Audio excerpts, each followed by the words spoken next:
Hey, everybody, what's going on? Jeff Rieger, another episode of the Daily Ticket. This one for Friday, October 27th, 2023. It's Friday. Thank God. Has this not been a long week? It really has. It feels like it's been the longest week ever. Good to make it to Friday. Big weekend I hope everybody has in store for themselves. I don't want you to get jealous, so I probably shouldn't tell you this, but after this podcast, I'm going to play 18. Probably the last time I'm going to play 18 holes this year. I was invited to a country club. Who the hell's inviting me to a country club? You look at me, you probably don't see country club, do you? But that's right. I'm doing it upright. It's probably my last round of golf for the year because have you seen the temperatures for next week? Oh, they're brutal. Although we do rebound a week from today. It gets back in the 60s. So this might not be it for me. Clinging on. Every day I get a chance to play golf is a great day, isn't it? So don't get jealous of me. But it's going to be like 75 and sunny. And I'll be out on the course drinking heavily because it's been a long week. But let's get through this, shall we?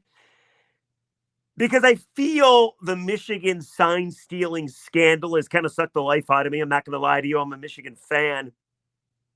At first, it was comical. Then I went through another stage where I couldn't get enough information. Now, I just kind of want it to be over, but I know it's not going to be over anytime soon. But I talked about this a little bit yesterday. And by the way, thank you for the views and the follows and the comments and the rates and the downloads. People seem to dig the podcast yesterday. It's like 2 in a row that you don't hate me, it seems like, which is nice.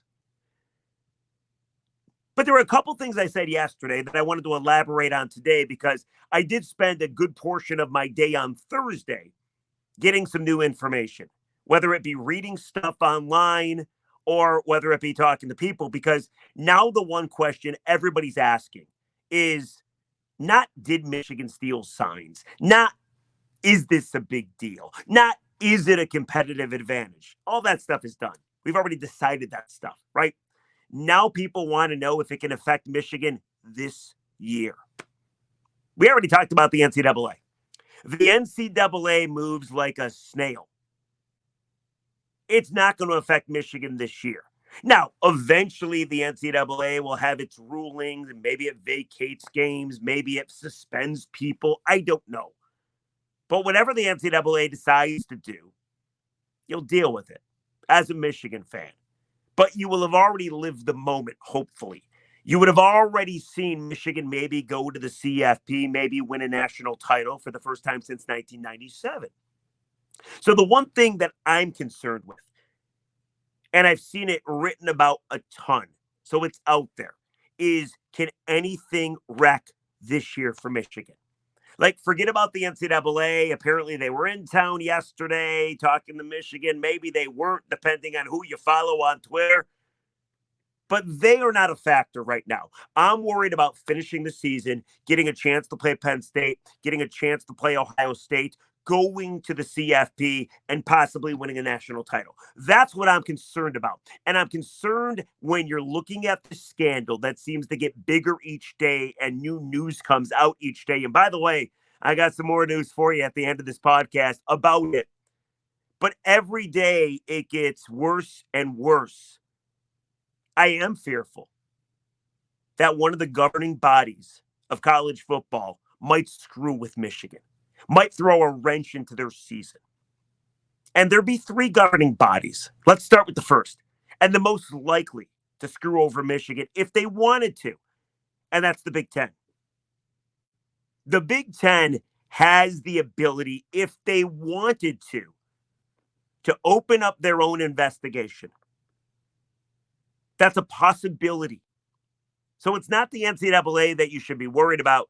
It's the Big Ten that you should worry about. According to Adam Rittenberg from ESPN, he tweeted yesterday that the Big Ten can initiate their own investigation, which they have not done yet, but they can. The Big Ten can also offer up 2 tiers of discipline. And it would be under the sportsmanship policy.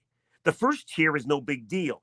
They'll fine you 10 G's, 2-game suspension for whoever they want, and you go about your life.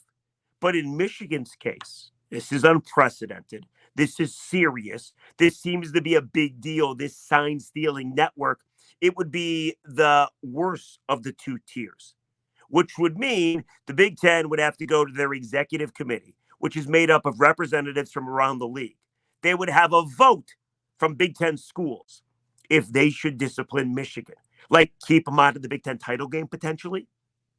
And by the way, I don't think Michigan has a whole lot of friends around the conference. Seems like everybody hates them. And now that they're cheating, they probably hate them even more.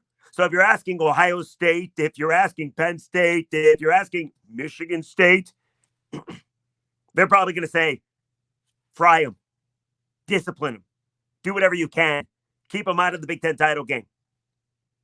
So while there really isn't precedent, the Big Ten really hasn't done this. But at the same time, you haven't seen a sign stealing scandal to this level. So this is unprecedented as well. And then you add a different layer because you know who the new Big Ten commissioner is. His name is Tony Petitti. He used to be the right-hand man of Rob Manfred in Major League Baseball. Did you know that Petitti was tasked with disciplining the cheating 2017 sign-stealing Houston Astros? How ironic, right? He wanted to crucify them. He wanted to throw everything he could at the players, AJ Hinch, the manager, the GM. But when it was all said and done, because of collectively bargained issues, he wasn't able to really attack the players like he wanted to. So while the players still walk around with the stain, Jose Altuve, Alex Bregman and company, Carlos Correa, they walk around with the stain of having cheated in 2017. Petitti wanted to do so much more. He wasn't allowed to. As you know, AJ Hinch got suspended. Their GM, I'm drawing a blank on his name, he got suspended for a year as well. But Petitti doesn't seem like he messes around. So if he decided that this was serious enough, he could open up an investigation. He could go to the rest of the Big Ten schools, the executive committee, and they could get at Michigan.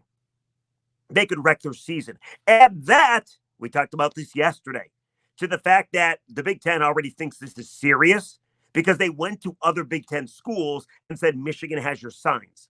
So every team that Michigan is yet to play, they went to Purdue, they went to Maryland, they went to Penn State, they went to Ohio State. They said, Wolverines got your signs, people. Change them. They must have thought this was serious. They went to Michigan State and said, you don't have to play Michigan if you don't want to. They know every sign you have. Sounds kind of serious, doesn't it? So my biggest worry is that the Big Ten and Tony Petitti would seem like, hey, we're going to teach Michigan a lesson. So while the NCAA is doing their thing ain't going to come down the pipeline for quite some time. We're going to go after the Wolverines. And we're going to say, you know what? Maybe we suspend people. There's no proof that Harbaugh knew, but he is the CEO. We think coaches below him knew. We don't know who. But Petitti could get crazy. He could suspend guys. He could say Michigan can't play in the Big Ten title game. He could do whatever he wants. So yes, I'm a little worried about that. But that's the first governing body.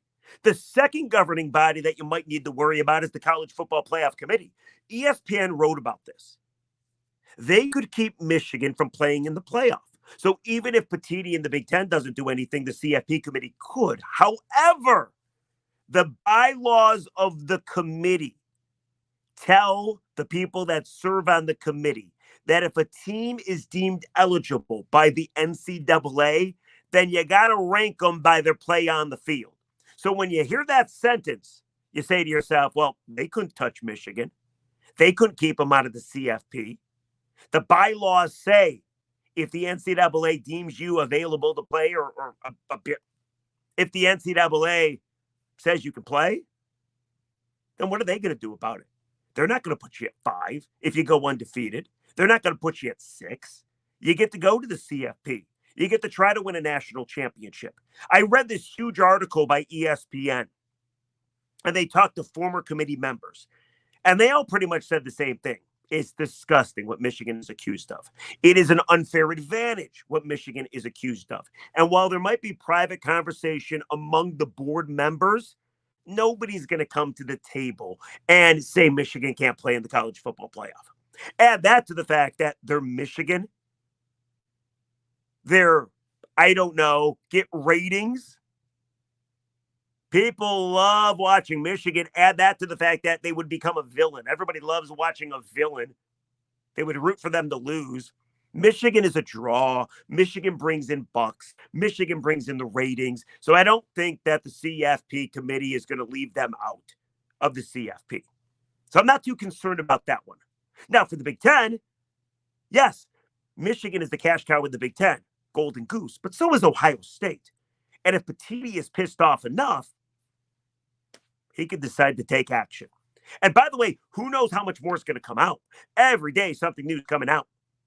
If it gets even worse, which is hard to believe, but if it gets even worse, then maybe the Big Ten finds a reason to act.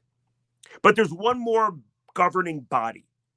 This is a wild card that could wreck Michigan's season, and that's Michigan.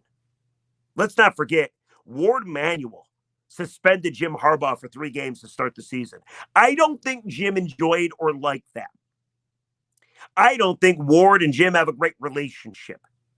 I think there's a chance that both Ward and Jim are gone after this year. I also think there's a chance that Ward could think he's got to fight for his job here because the athletic department under Ward Manuel has been a train wreck.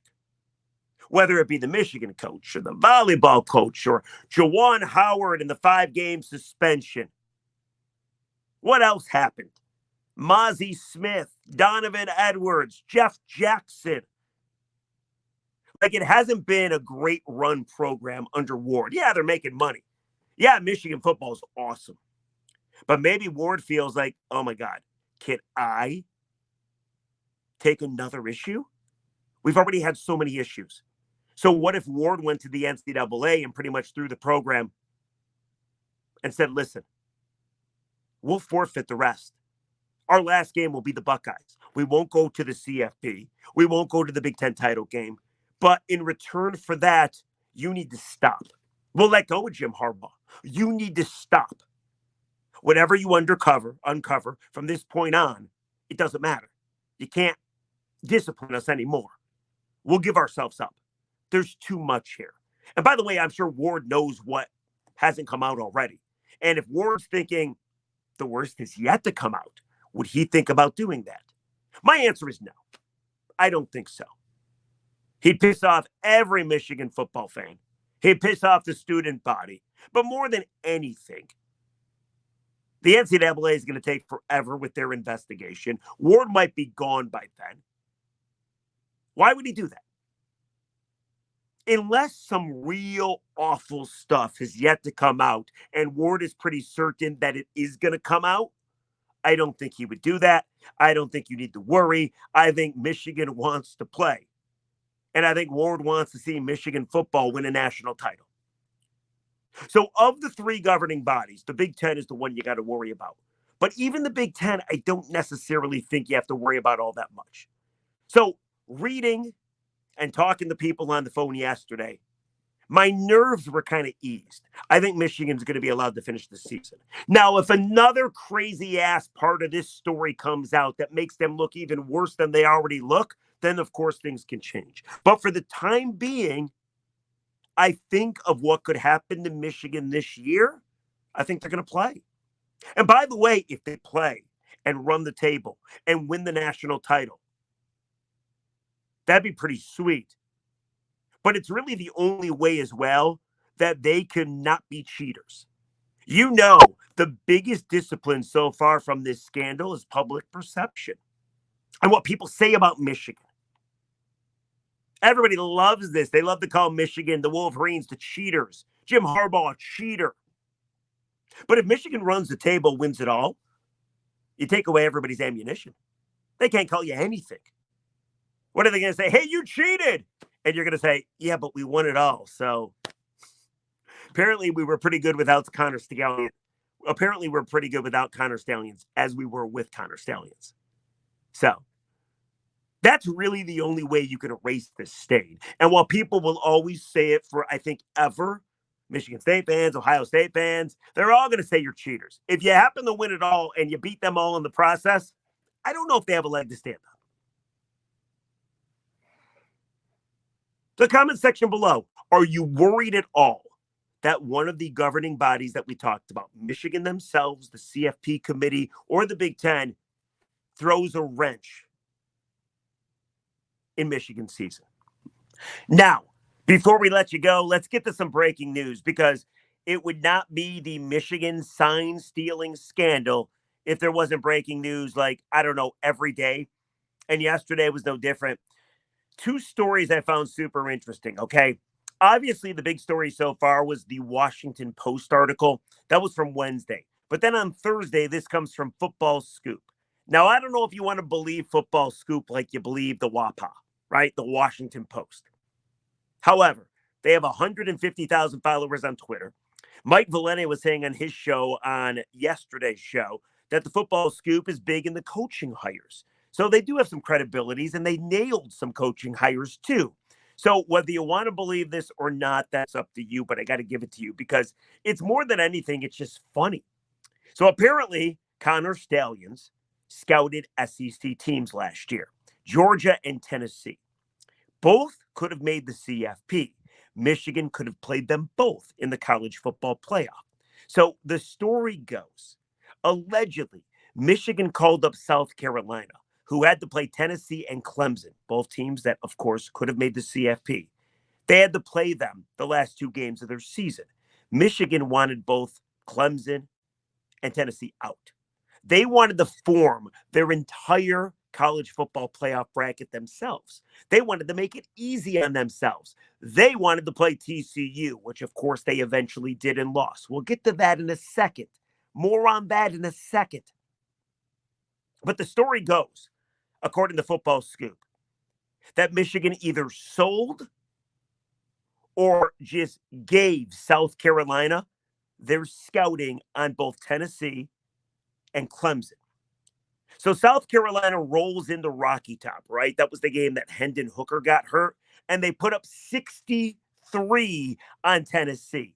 They put up 63 on them. They were a 6-4 team at the time. They had just scored 6 points the game before against Florida. They roll into Rocky Top, put up 63 on the Vols. Then they edge out Clemson in the next game. So you're talking about a 6-4 team, mediocre team. Their last two games of the regular season, they knocked off what, two top 5 teams? Two teams that could have went to the college football playoff. And Connor Stallions filmed, of course, Tennessee and Clemson because he thought they were going to go to the CFP.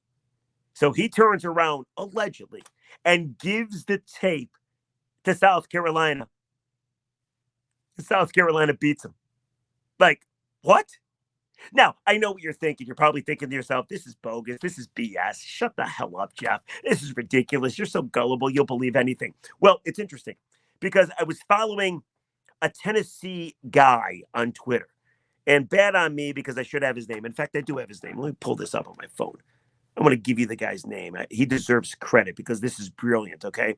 This individual's name is Austin B on X, okay? Austin_Vols. And he hosts a Tennessee podcast, all right? Big Tennessee guy.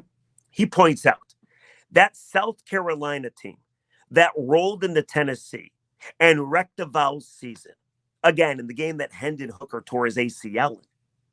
Do you know Shane Beamer was the head coach of South Carolina? What does that mean? Why do I tell you that? Shane Beamer was fined $25,000 back in 2016 for accepting a leaked game plan in a former coaching life. Not the first time he did it, if he did it at all. There's more, though. Do you know the defensive coordinator on that SC team? His name was Clayton White. Clayton White happened to work with Jim Harbaugh at Stanford from 2008 to 2010, I believe the years were. Harbaugh was the head coach. Clayton White was his defensive backs coach.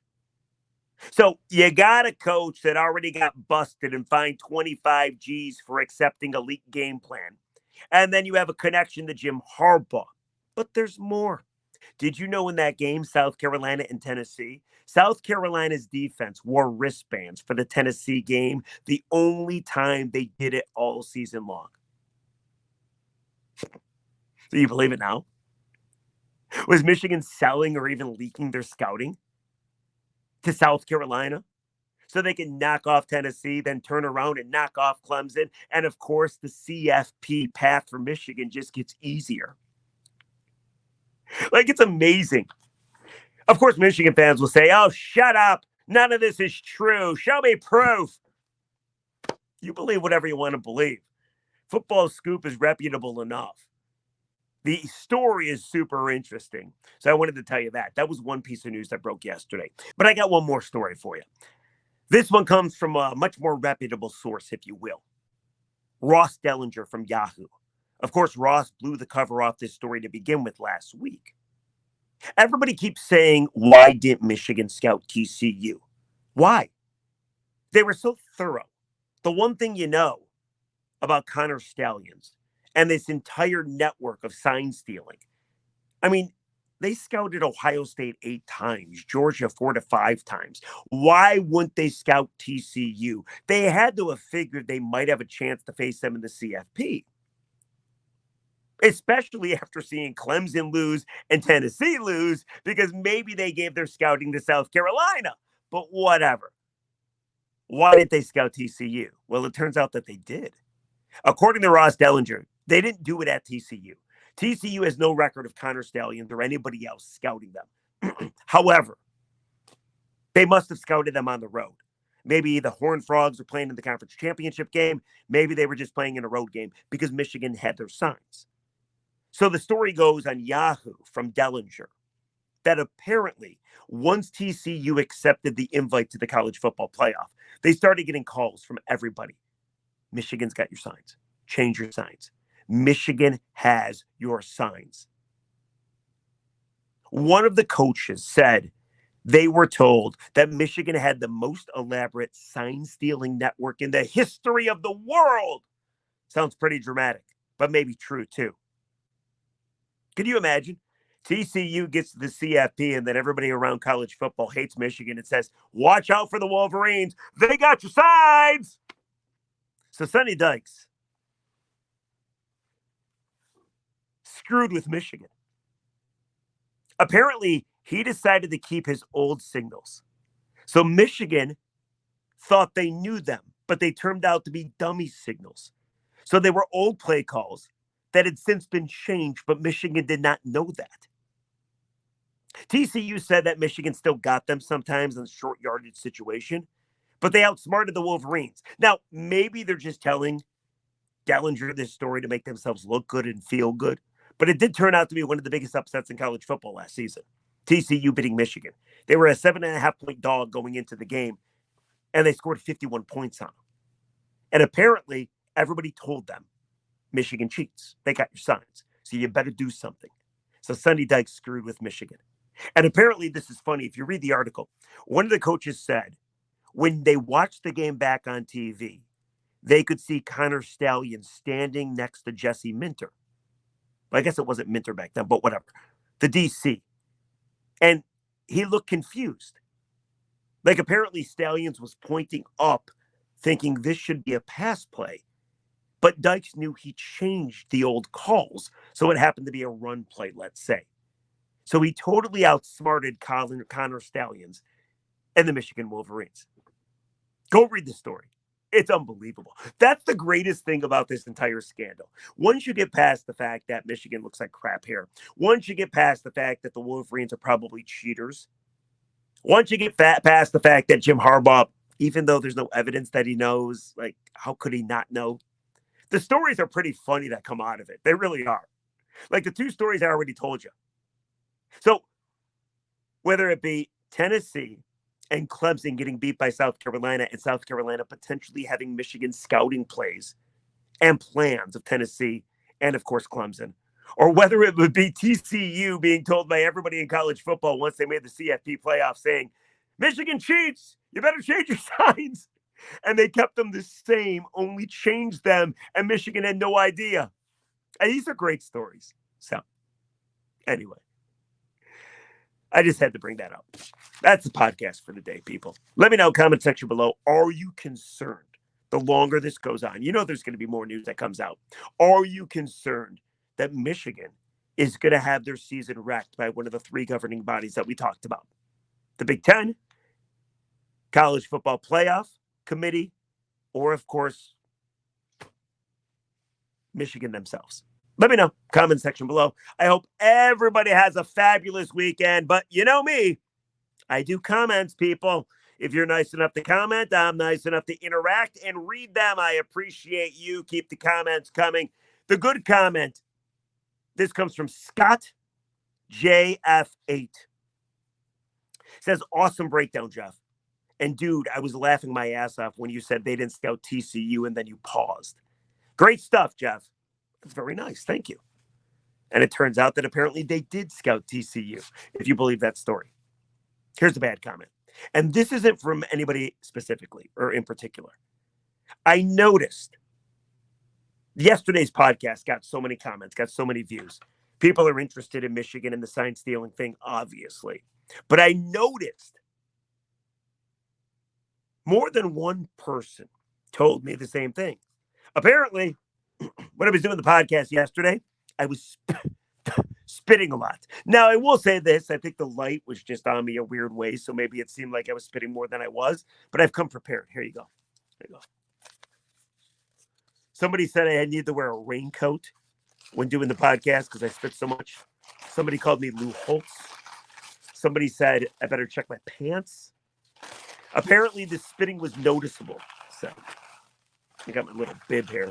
I should have wore it the entire time. There you go. See it? There you go. So it catches on my spit. So thank you for letting me know. I think I just did it again. That I'm spitting all over the place. That was the overwhelming thought from most viewers in yesterday's podcast. That apparently I spit a lot while I talk. I'm like Lou Holtz. Sorry.